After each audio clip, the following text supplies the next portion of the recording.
Hi, I'm Lee Scoggins. I'm the Audiophiliac for the day, and I'm coming to you from Comeback Vinyl, a really terrific record store we have in my hometown of Alpharetta. This is right downtown, and the owner, Alex, and Connor will be joining us soon. But Steve asked me today to talk a little bit about my journey as an audiophile. And it really goes back to when I first met Steve. I was actually a customer of his. He worked at this great stereo store called Sound by Singer. And I kept coming in and buying Chesky Records CDs because I thought the music was really interesting and they sounded great. And I didn't have the best stereo at the time. I was just starting my path. And I found that these recordings sounded really good. So one day, this is sort of like the beginning of the CD era, so everything was like 25 bucks to buy a Chesky record, a Chesky CD that is. And one day, Steve comes in and he says, Lee, David Chesky's coming to the store, and we're going to set up a piano for him, and he's going to play his New York Cherinos album, which I'd heard a bit about. I'd heard some of the music. I thought that would be great. It'd be wonderful to meet David Chesky. So later that evening, I came by the store, and sure enough, there was a Steinway or Bosendorfer set up in the front window, and David gave a wonderful piano recital concert there, and afterwards, he came over. Steve Guttenberg introduced me to him.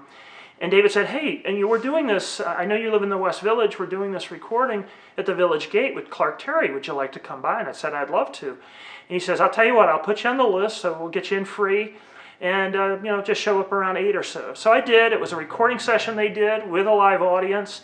And as fate would turn out, one of the NYU film and music students actually did not make it. I don't know if he was hungover or what happened, but they were short a production assistant. So they quickly came over to me and says, Lee, can you help us with putting down some cables and setting up for the session? I said, well, I don't know how to do that, but sure. So I started doing that. And the recording engineer, Bob Katz, and his assistant, Jeremy Kipnis, kind of taught me the ropes, and we wound up doing the session and had a lot of fun. And what happened after that was they invited me back to a blues session, which was the next thing they did. And that's how I sort of got involved with Chesky Records, and I wound up going to a lot of sessions and kind of doing general PA type work. So from that point on, I got further and further into high-end audio, and now I pretty much spend all my money on records like audiophile reissues, which brings us to my tie into Comeback Vinyl. They had a smaller store when they first started out, and they had a really good record selection, so I became a customer of theirs pretty quickly. And then I'll introduce Alex and Connor here in a second. But what we wound up doing is sort of sharing the love of jazz music. And as part of that, we really got into sort of the Music Matters Blue Note series. And that was a lot of fun for us. That's something that I'm still listening to a lot these days. I wound up pretty much buying the whole series from them, except for maybe a handful of titles I'm still tracking down. And so what I wanted to do is invite Alex and Connor to come on and to sort of talk a little bit about how we all interacted and how I may have, hopefully in a good way, influenced them to get more into audiophile. So Alex and Connor, come. Thanks for having us.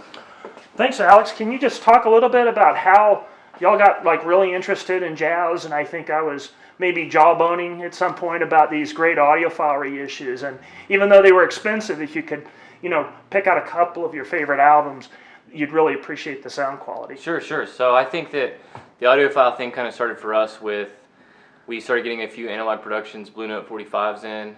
Jazz is something that I've loved for the past several years, and we had a lot of just kind of like standard $20, $25 jazz reissues, but we sort of tested the waters with the analog productions, Blue Note 45s, and they started selling pretty well, and Lee took a interest in those. He'd already had some of those and picked up some that he didn't have from us, and introduced us to Music Matters, and we started talking about all sorts of different labels, Mobile Fidelity, Classic Records, and Lee's been like a big resource for us in terms of education on audiophile stuff and helping us figure out who good mastering engineers are and what good pressing plants are and labels to avoid and labels to choose, and it's been a fun thing. And I think at some point we talked about, you were looking for some speakers and what would be a good entry-level audiophile speaker, and I'd been really impressed with Andrew Jones' showrooms at these Rocky Mountain and Exponent festivals I've been to, and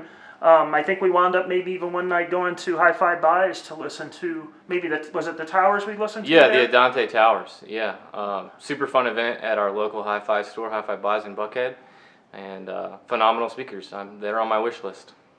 So, Connor, I guess I've been a bad influence on the equipment That's what I side was as about to say. well. Everything you're pointing out, I'm like, whew, but it's great stuff. I mean, I'm right there with you, hook, line, and sinker. I fell into the 45s, the audiophile stuff. Talking with you when we were at the other shop, just picking your brain, you helped me kind of, like, you gave me some advice on which two to kind of jump into from there. It's been great. It's been fantastic since. And I'm glad that, with, guys like you coming in, it allowed us to build our stock. We wouldn't have really done it if we didn't. We had to make sure that there were people out there that wanted it, and besides us, I mean, we love it, of course. And then having you come in and just, I don't want to say be a cheerleader, but be right there with us through it and picking the titles, it's been great. And we're proud of the stock that we have here. It's fantastic. Yeah, and when I'm over there in the corner in the audiophile section, I'm no longer alone anymore. I'm sometimes fighting over people, or there'll be 3 people over there buying AP or No doubt. Music Matters. So that's been kind of exciting for me to see that kind of traction in the local. It's been fun turning people market. onto it too. Some new people that have come in that have said, I've got these copies. What's a better? I always tell them this will be the best copy you can get when you're ready. And then when they come over, I open the vault and get them hooked. So and hopefully I've been some kind of good influence. Y'all have come over a couple times to hear that's been great. The system, and we've sort of been moving up the line a little bit. You introduced me to listening to the one steps. I mean, I've never was able to listen to one of those. We went to your place, and it was fantastic. These are awesome. So it's been great having the opportunity to go to your place and check out your equipment and just kind of at least with me, look at stuff that I might not have in my house, so I get to come to your place and check it out. So it's been a blast. Listening to your system is very inspirational. Puts lots of things on the thanks, one. Guys. List. I really appreciate it making the time and allowing me to shoot the video in your store, Alex. It's a great place, and I hope I haven't been too much of a bad influence on you. All right, thanks so much for your time. Yeah, thank you for having us. Thanks, man.